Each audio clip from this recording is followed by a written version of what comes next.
Rio, seorang fresh graduate yang baru saja diterima bekerja di sebuah perusahaan besar, tiba di kantor dengan semangat menggebu.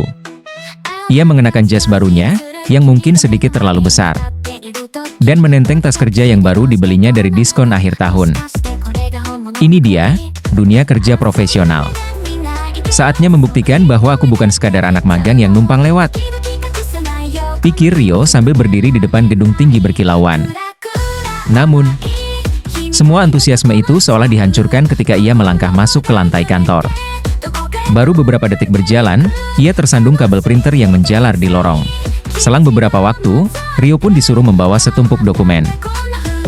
Tiba-tiba Rio terjatuh, dengan suara yang cukup keras untuk menarik perhatian seluruh lantai kantor. Bersamaan dengan itu, dokumen-dokumen yang ia pegang berhamburan ke udara seperti konfeti, sebelum akhirnya mendarat dengan mulus di kaki seorang wanita. Rio mendongak dengan rasa panik, dan matanya bertemu dengan seorang wanita cantik yang mengenakan kemeja putih dan rok ketat. Kakinya bersilang, sepatu hak tingginya mengkilap, dan rambut hitam panjangnya diikat tinggi, membuat aura profesionalnya semakin memukau. Namun, yang lebih menakutkan adalah tatapan dingin yang diberikan wanita itu. "Selamat datang di kantor," katanya dengan nada sarkastis. Tapi, pemula, kalau kamu mau merayakan pesta dokumen, setidaknya pastikan ada undangan resmi. Rio tergagap, mencoba mengumpulkan dokumen yang berserakan. Saat itulah ia menyadari bahwa posisi tubuhnya saat terjatuh agak tidak menguntungkan.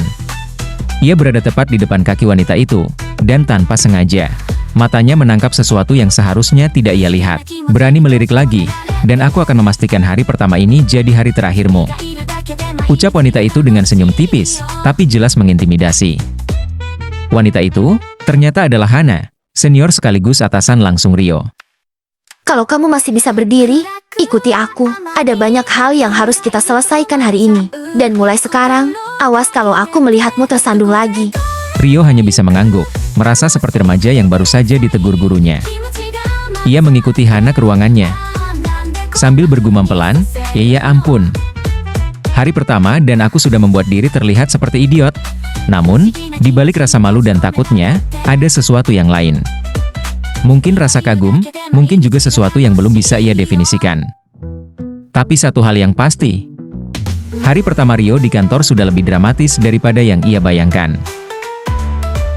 Setelah hari pertama yang penuh insiden, Rio akhirnya merasa bahwa hari keduanya akan berjalan lebih tenang. Tapi dugaannya salah besar. Hana memanggilnya ke ruang rapat di pagi hari, dengan tatapan tajam seperti biasa. Rio, kau akan membantuku menyelesaikan proyek ini. Kita sudah terlambat 2 hari dari deadline. Jadi jangan pikirkan pulang lebih awal, ucap Hana sambil menyerahkan tumpukan dokumen. Rio mencoba untuk tidak panik, meskipun tumpukan dokumen itu terlihat seperti setengah isi perpustakaan. "Tentu, Bu Hana, saya akan bekerja keras," katanya dengan nada gugup. Hari itu, mereka bekerja tanpa henti. Hana terlihat sangat serius, matanya terpaku pada layar laptop sambil sesekali memberikan instruksi. Rio berusaha mengikutinya, meskipun dia merasa seperti sedang berada di tengah badai. Menjelang malam, suasana kantor mulai sepi. Hanya mereka berdua yang masih sibuk di ruang kerja. Hana akhirnya bersandar di kursinya, dan menghela napas panjang. Rio, kau tidak seburuk yang kukira. Setidaknya kau tidak membuat masalah hari ini, katanya sambil tersenyum tipis, sesuatu yang jarang terlihat. Rio merasa sedikit lega. Tapi momen itu berubah canggung ketika ia melihat Hana menjatuhkan ponselnya. Tanpa sengaja, layar ponsel itu menyala, memperlihatkan foto Hana dengan filter kucing, telinga dan kumis yang menggemaskan. Sesuatu yang sama sekali tidak sesuai dengan citra tegasnya. Rio membeku, mencoba menahan tawa, tapi senyumnya mulai muncul. Hana, yang menyadari apa yang dilihat Rio, buru-buru merebut ponselnya. Wajahnya memerah seperti tomat matang. Kau lihat apa? "Tidak, saya tidak lihat apa-apa. Sungguh." Rio mencoba mengelak, meskipun jelas ekspresi wajahnya tidak membantu. Hana menatapnya tajam, tetapi kemudian bicara pelan. Kalau kau berani menyebutkan ini pada siapapun, aku pastikan kau tidak akan bertahan seminggu di sini, ancamnya, meskipun rona merah di pipinya masih belum hilang. Mereka melanjutkan kerja, tetapi suasana jadi lebih canggung. Rio mencoba fokus pada dokumen di depannya, tetapi sesekali ia melirik Hana yang tampaknya juga sedikit gelisah. Ketika jam menunjukkan pukul 10 malam, Hana berdiri dan berjalan ke arah meja pantry kecil di sudut ruangan.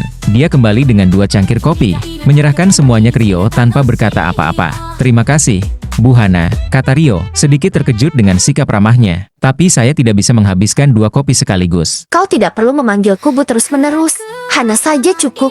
Malam itu, meskipun penuh tekanan, ada sesuatu yang berbeda. Rio mulai melihat sisi lain dari Hana. Di balik sikap tegasnya, ternyata dia juga peduli terhadap timnya, bahkan rela bekerja hingga larut malam demi memastikan semuanya selesai. Namun, pandangan baru itu terganggu lagi ketika Hana berdiri untuk mengambil dokumen lain. Rok pendeknya yang tertarik sedikit saat ia membungkuk membuat Rio langsung memalingkan wajah dengan cepat, mencoba mengalihkan perhatian. Rio, kau kenapa? Wajahmu merah? Tanya Hana tiba-tiba, tanpa sadar apa yang terjadi. Tidak apa-apa, Bu Hana. Maksud saya, Hana. Saya hanya, ya, terlalu banyak kopi mungkin, jawab Rio dengan gugup. Hana menatapnya dengan curiga, tetapi akhirnya hanya menggelengkan kepala. Dasar aneh.